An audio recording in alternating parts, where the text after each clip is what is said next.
Ранно утро, рано гергьовско, по роса, боси моми тичат, с билки цветя да се закичат, за здраве, за хубост, за младост, песни запяват за радост. Свети Георги, кротък дъжд да пусне, душа земеделска да се отпусне, че всяка капка небесна ще е жълтица, за плод, градина, живинка, птица, да расте буйно жито в нивята, да има грозде, хлебар в лозята, петел пъстър да пее на стобора, а гневако да блее в обора. Ей, тъй момите наричат, молитвени думи изричат, за обич, за плодна година, за тази година и до амина. И към къща си тръгва засмян, с китки от здравец, люляк, билки набрани.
Свети Георги да благослови водата и да я дари с чистота и изобилие за всички животи на тази земя.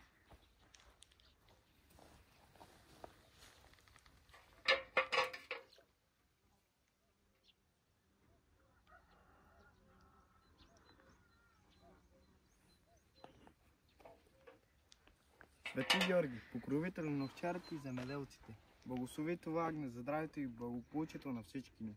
Нека животът ни бъде плодороден, а добитъкът ни здрав.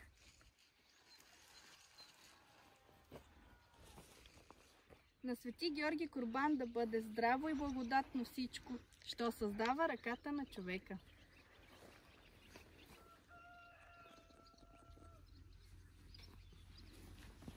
За здраве и берекет!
изритя върбови клони и ще накитят врати, и кони, и обор, и хамбари, и плевня висока, и кошара за здраве на стоката.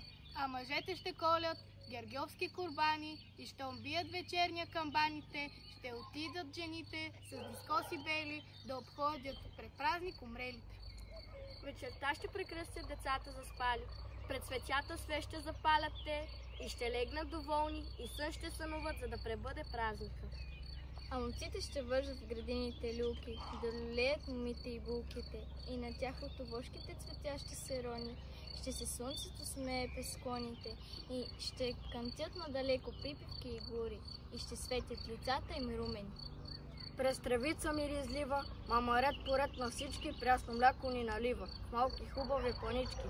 А по тябълката стара, тате после знази иде и ни тегли на кантара, колко тежим, за да ни види.